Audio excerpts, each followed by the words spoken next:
ఎందుకమ్మా మీ ఇద్దరూ మమ్మల్ని ఇలా పరీక్షలు పెడతారు? మీరే ఎవరిదో తేల్చుకొని మార్చుకోండి, మేమే బయటికి వెళతాం. పిచ్చి రామచంద్రయ్య, అదేదో ఎత్తేసి 4 పిచ్చి మాటలు మాట్లాడగానే అలా బెంబేలెత్తుతావేంటి? దాని గజకర్ణ గోకర్ణ టక్కు టమార విద్యలు ఈ మాయల పకీరు ముందు సాగవు. పండగ పూట ఇక్కడికి వచ్చి వేలు నడిపిస్తావేంటి? ప్రస్తుతం నాదైనా ఇది వాళ్ల సొంత ఇల్లే,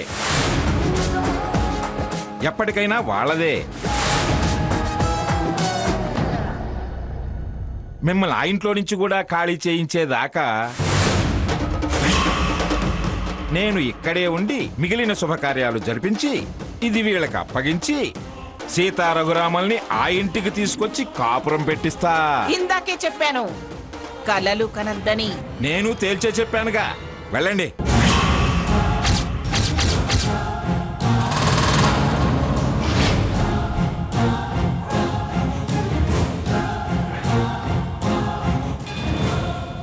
అరే రఘురాం, వాళ్ళకంటే పండగ లేదు, పబ్బము లేదు.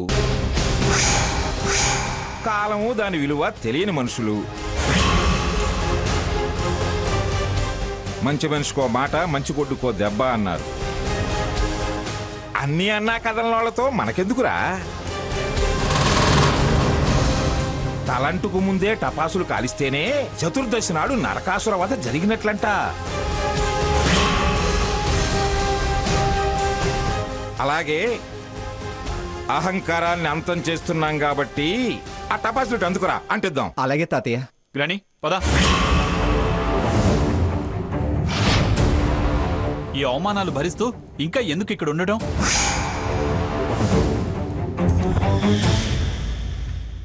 హలో, నువ్వేమన్నా భారతీయుడు అనుకుంటున్నావేమో. దించుతా కలలు. ఏమండో మంగాయమ్మ గారు,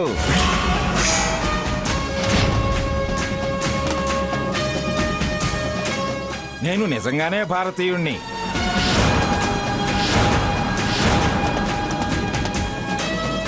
నీ వల్ల అయింది నువ్వు చేసుకోపా. తొందరలోనే లాయర్ నోటీసులు వస్తాయి, అందుకోవడానికి రెడీగా ఉండు. ఈ తాటాకు చప్పుళ్లకు బెదిరేదాన్ని కాదు నేను. పదరా సాకేత్.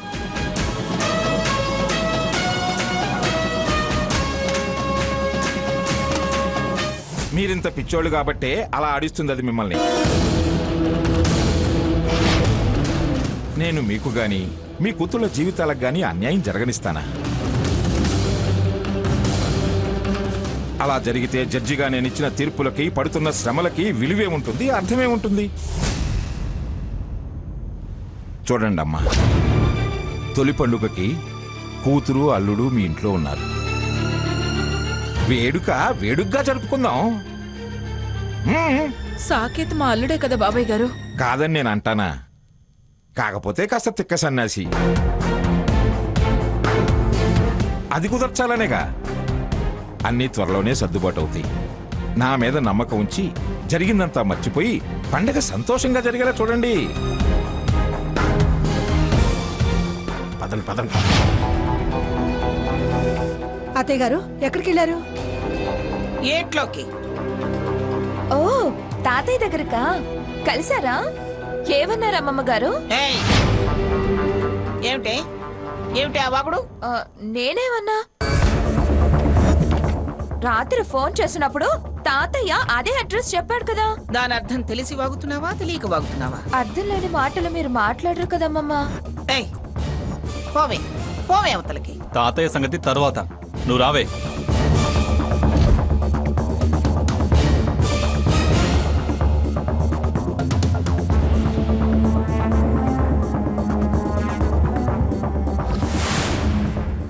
చచ్చా, పండగ మూడంతా పాడు చేసింది. ప్రతిదానికి పెద్ద ఝాన్సీ రాణిలాగా తయారవుతుంది. భయపడే కొద్దీ బాగా సాగించుకోవడం మొదలుపెట్టింది. అదే అలవాటుతో అందరినీ అదిరించి బెదిరించి బతకడం అలవాటైపోయింది. అనుకుంటుందేమో నేనేమిటో ఈ దెబ్బతో తెలిసి రావాలా. మావయ్య గారు, ఆవిడ వెళ్ళిపోయారు కదా, ప్రశాంతంగా తలంటి పోసుకుని టిఫిన్ చేసి కాసేపు అలా కునికి తీస్తే ప్రశాంతంగా ఉంటుంది. కునుక నేను అనుకున్నది సాధించేంత వరకు రెప్ప కూడా వేయను. ఏంటి దాని వివక్ష? తలాడిస్తుంది, మళ్ళీ తలతక్క వేషాలేస్తుంది. మనవడంటుంది, మళ్ళీ హక్కే లేదంటుంది. వదులుతానా? నేను అసలే రిటైర్డ్ జడ్జిని. లీగల్గా ఎలా ప్రొసీడ్ అవ్వాలో అలా అవుతాను. కోర్టు వ్యవహారాల్లో దిగితే తరాలు మారిపోతాయి, ఎకరాలు కరిగిపోతాయి. మన కొరిగేదేముంది మామగారు? వారికి తెలియదని నువ్వు చెప్తున్నావా? పిచ్చి శకుంతలా, డాక్టర్ కన్నా సీనియర్ రోగిస్టోడికే మందుల గురించి వాటి పనితనం గురించి బాగా తెలుస్తుంది. అలాగే మామయ్య గారి కన్నా చిన్నప్పటి నుంచి కోర్టుల చుట్టూ పచ్చి తిన్నట్టు తిరుగుతున్న ఎకరాలు మొత్తం కరిగేసే నాకంటే ఎక్కువ తెలుసుద్ది. అందుకని నాకు తెలుసు అంటున్నా. రాధాకృష్ణ, నీవన్నీ లిటిగేషన్ కేసులు లేరా? వాటికి దీనికి పోలుస్తావే? అంటే ఏంటి మీరనేది? కోర్టుకు వెళ్ళమనా? చచా, అలా అని కాదు, వాడేదో అంటుంటే అంటున్నాను. కోర్టులు, పోలీస్ స్టేషన్లు వెళ్ళగొడని స్థలాలేం కాదమ్మా. న్యాయం కోసం వెళ్లాల్సిందే. లేకపోతే ఇవాళ రేపు మనుషులు మాటినేటట్లేరు. కోర్టులు పరిష్కారాలు చేసి డబ్బుని, ఆస్తిని ఇప్పించగలవు కానీ మనుషుల్ని, మమతల్ని, ఆప్యాయతల్ని అందించలేవు తాతయ్య గారు. శారద గారి తాపత్రయం దానికోసమే కానీ సొమ్ము కోసం కాదు కదా బాబాయ్ గారు. నిజమేనమ్మా, కానీ ముందు స్థానం దక్కితేనే వాళ్ళకి వీళ్ళ విలువ తెలిసొచ్చేది. స్థానం చాలు తాతయ్య, కోర్టులు గొడవలు వద్దు. సర్లేరా, ఆలోచిద్దాంలే. రండి బాబాయ్ గారు, తలంటుకుందరు గాని. అది బాగా అంటే వెళ్ళిందిగా. నువ్వు బాగానే అంటి పంపించావు కదా తాతయ్య. అంతేనంటావా? మీరు అంత ఆవేశపడతారని అనుకోలేదు తాతయ్య గారు. తప్పలేదమ్మా. మరో విధంగా చెబితే దాని బుర్రకెక్కదు, వినిపించుకోదు, దారికి రాదు. మాటకి మాట బాంబుల్లో వదిలేరు. దానికైనా ఏమిటి, నాకు బాంబులు కాల్చడం వచ్చని దానికి తెలియాలిగా. సరే మీరు రండి. శకుంతల, ఆ టిఫిన్ సంగతి చూడు. సరే అక్క. రండమ్మా. స్వప్న, ఆ ఏర్పాట్లు ఇవన్నీ తీసుకురా. చూడండి.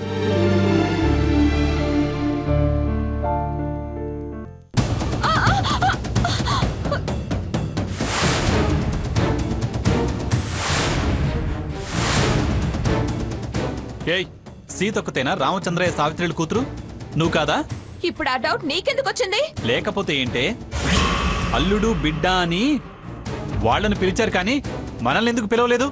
ఓహో, అంటే మీరిప్పుడు అక్కడికి వెళ్ళొచ్చారనమాట. అవును, వెళ్ళొచ్చాం. అక్కడే ఆ దరిద్రపు కొంపలోనే ఆయన గారుంది. మరి ఆ దరిద్రపు కొంపకి పిలవలేదంటావే? మర్యాద గురించి మాట్లాడుతున్నా. వాళ్ళని పిలిచి నన్ను పిలవకపోవడం ఏంటి? అసలు ఏమనుకుంటున్నారు వాళ్ళు? నేనంటే అంత లెక్కలేనితనమా? హలో, తమరికి చాలా విలువిచ్చి నెత్తిన పెట్టుకుందామని పిలిస్తే తమరే మర్యాద కాపాడుకోలేదు. పిలిచిన పిలవకపోయినా అక్కడికి వెళ్ళటం, రచ్చ రచ్చ చెయ్యటం, ఏడిపించటం. అలాంటప్పుడు ఎందుకు పిలవటం అని మానుకొనుంటారు. అంటే మానుకుంటే సరిపోతుందా? అది నన్ను అవమానించినట్టు కాదా? తమరిని పిలిచి అవమానింప చేసుకొని వాళ్ళు ఏడిస్తే నీకు తృప్తా? అప్పుడేగా నీకు పండగ. వాళ్ళు పండగ చేసుకోవాలనుకుంటున్నారు, అందుకే నిన్ను పిలవలేదు. ఏయ్, పిలవలేదంటే వదులుతాననుకుంటున్నావా? చెయ్యవే ఫోన్ చేసి మంచితనంగా పండక్కి మనల్ని అక్కడికి రండి అని పిలవమని చెప్పు. చెప్పను. నేను అసలు ఫోనే మాట్లాడను. ఎందుకు మాట్లాడవే? ఎందుకు మాట్లాడాలి? నిన్న వాళ్ళు వెళ్ళేటప్పుడు అక్క వాళ్ళకి నేను ఫోన్ చేస్తుంటే లాగి పారేసావుగా, ఇప్పుడు ఎందుకు చేస్తాను? దానికి దీనికి సంబంధం ఏంటే? ముందు ఫోన్ చెయ్యి. నాతో బలవంతంగా ఫోన్ చేయించలేవు. చెయ్యకపోతే చంపుతా.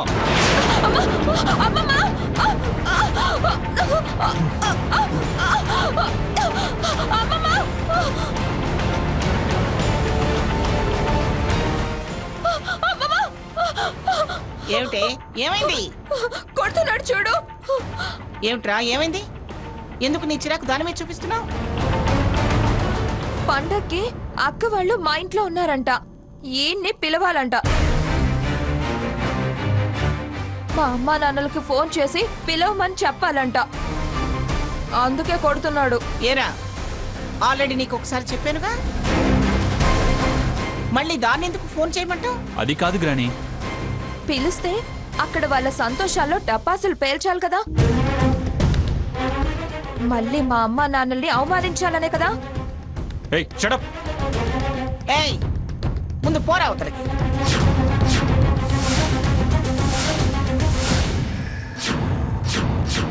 అత్తయ్య, మావయ్య గారు వాళ్ళతో పాటు అక్కడే ఉన్నారా? ఆ దరిద్రాలన్నీ ఎత్తుకొని తిరుగుతున్నాడు. ఎన్ని రోజులు మోస్తారా? తిండి పెడతారు గాని ఏ మలేరియానో డయేరియానో వస్తే డబ్బులు పెడతారా? తెచ్చి ఇక్కడ వదిలేసి వెళ్తారు. అప్పుడు చెప్తాను రా ఆయన సంగతి. వెళ్ళి అక్కడ చేరింది కాక ఎంతెంత మాటలు అంటున్నారు. ఏమన్నారు అత్తయ్య? మళ్ళీ గుర్తు చేసుకోవడానికే చిరాగ్గా ఉంటే నీకు వినిపించమంటావా? ఆ మనిషిని తలుచుకుంటేనే ఒళ్ళు మండిపోతుంది. అంతగా వాళ్ళని వెనకేసుకొస్తూ నన్నే అవమానపరుస్తారా? చెప్తా సమయం వచ్చినప్పుడు నోటికి నోటొక్కటప్ప చెప్తా.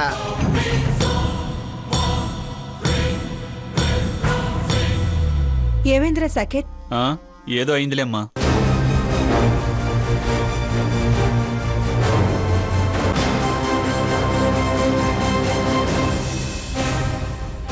తాతయ్య వీళ్ళ రోగం కుదిరేలా వాతేదో పెట్టుంటారు. ఏమేంద్ర సాకేత్? ఏదో అయిందిలేమ్మా.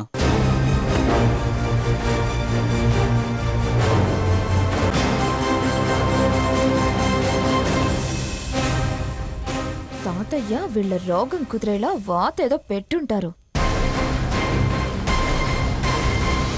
అవునవును. అలాగే చేద్దాం. రారమ్మనోడరా. ఏంటమ్మా ఏంటి హడావిడి? ఏదో పండగ పూట పెద్దవారు మా ఇంటికొచ్చారు. ఆశీర్వాదం తీసుకుందామని. మాలాంటి వాళ్ళింటికి మీ అంత పెద్దవాళ్ళు ఎందుకొస్తారు? మాకీ అదృష్టం ఎప్పటికి దక్కాలి? చూడమ్మా, అలా మాట్లాడి నన్ను పరాయవాణి చేయొద్దు. మీ మంచి మనసు ముందు మా పెద్దతనాలు గొప్పతనాలు చాలా చిన్నవి. కలిమి లేకపోవచ్చు గాని కావలసినంత కలివిడితనం, వెలకట్టలేనంత అభిమానం చూపించే మనుషులు మీరు.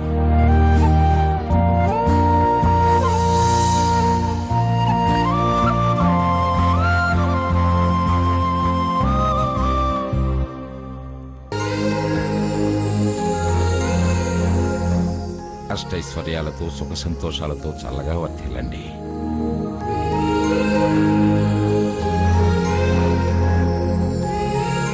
శకుంతల, రాధాకృష్ణ, మీరు కూడా ఆశీర్వాదం తీసుకోండి. అలాగే అక్క. వెళ్ళమ్మా. బాబాయ్ గారు, వీళ్ళకు కూడా బట్టలు ఇవ్వండి. రామ్మా.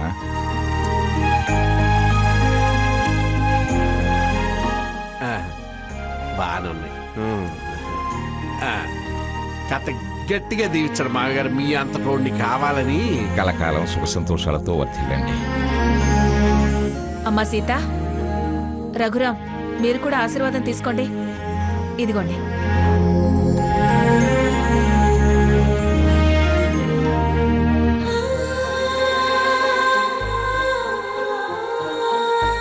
నిండు నూరేళ్లు పిల్లా పాపలతో అష్టైశ్వర్యాలతో చల్లగా వర్ధిల్లండి.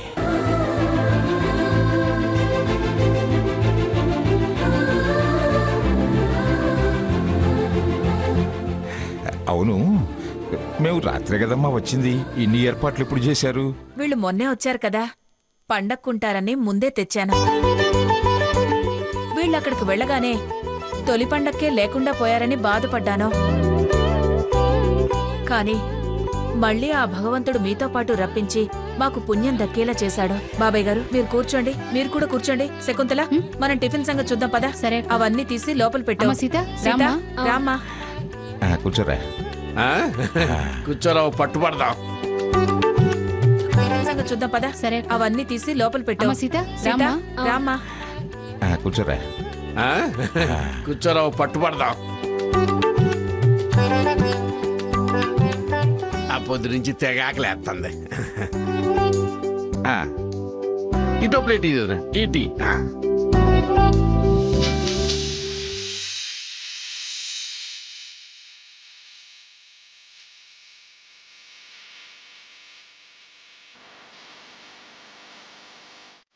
నాలుగు అయ్యి నీ సొమ్మాన వద్ద ఏంటి?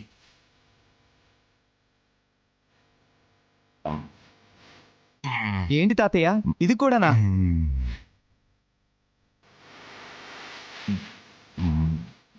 ఆహా,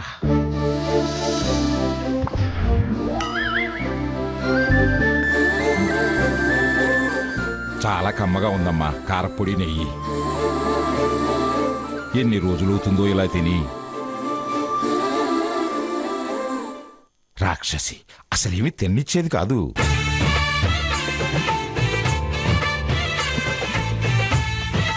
తాతయ్య గారు మీరు స్వీట్ తింటారా? స్వీట్ ఏమిటమ్మా, ఇదిగో ఇది కూడా తింటా. భలే వారే, మా కోసం వచ్చి మీ ఆరోగ్యం పాడు చేసుకుంటారా? చూడమ్మా సీత, మీరిచ్చిన ఈ తృప్తి నన్ను 100 ఏళ్లు గ్యారంటీగా బతికిస్తుంది.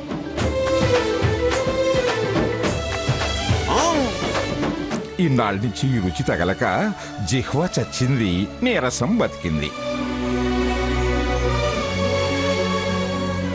ఈ దెబ్బతో మళ్ళీ బలం పుంజుకోవాలా. మామ ఇంకో 2 ఇడ్లీలు, అల్లపు చట్నీ, కారపొడిని తగిలించమ్మా.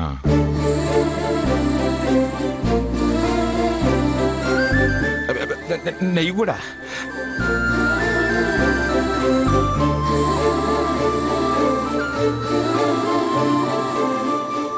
ప్లీజ్ తాతయ్య గారు వద్దు. తిన్నివే, ఒక్క రోజుకి ఏం కాదులే. ఒకరోజేంటి, ఇక నుంచి ఇదే కంటిన్యూ చేస్తా.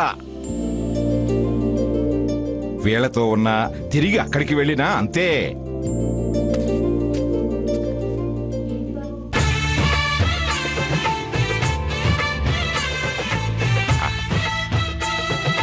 అమ్మ సావిత్రి, ఘన పదార్థం ఈ పూటకి చాలు. డబుల్ షుగర్ వేసి స్ట్రాంగ్ కాఫీ ఒకటి ఇస్తే చాలమ్మా.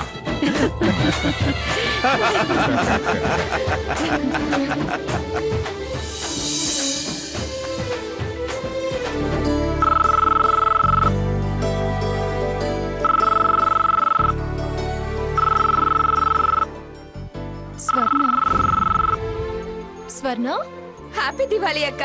సేమ్ టు యూనే. ఏంటి అలా అంటావు? సాకేత్ సంగతి తెలుసు, నీ సిచ్యువేషన్ తెలుసు. ఇంకెలా అనమంటావే? మీరు అక్కడికే వెళ్ళుంటారని నేను రాత్రి ఎక్స్పెక్ట్ చేశాను. పాపం అమ్మమ్మ గారు అలా ఎందుకు ఎక్స్పెక్ట్ చేయలేదో నాకు తెలియటం లేదు. ఇందాక వాళ్ళు వచ్చాక అర్థమైంది వాళ్ళు మీ దగ్గరికే వచ్చారని. వచ్చిన దగ్గర నుంచి నన్ను ఫోన్ చేసి మీ వాళ్ళు పిలిచేలా చేయమని సీమ టపాకాయలా ఎగురాడు బావా. నేను చెయ్యనంటే చెయ్యనన్నాను. ఏమే చెయ్యొచ్చు కదా. నువ్వు అక్కవైపోయావు, లేకపోతే ఈ డైలాగు మరొకరంటే మరోలా ఉండేది. ఎందుకే అలా అంటావు? లేకపోతే ఏంటి? ఆ చుప్పనాతి బుద్ధి తెలిసి ఫోన్ చేయకపోయావా అంటావేంటి? పిలిస్తే వచ్చి మీ మూడ్ చెడగొట్టి టపాసుల బదులు ఈయన అవాకులు చవాకులు పేలేవాడు. ఏదో అవమానాలకి తెరలేపేవాడు. హ్యాపీ దివాళీ మరో రకంగా ఉండేది. అమ్మ కన్నీళ్లు, నాన్న బాధ. సర్లే, ఆ విషయం వదిలే. వన్స్ అగైన్ స్వర్ణ, ఎవరికి హ్యాపీ దివాళీ చెప్తున్నావు? ఎవరికేంటి ఎవరికి? మా అక్క బావకి. ఎంత పొగరే నీకు?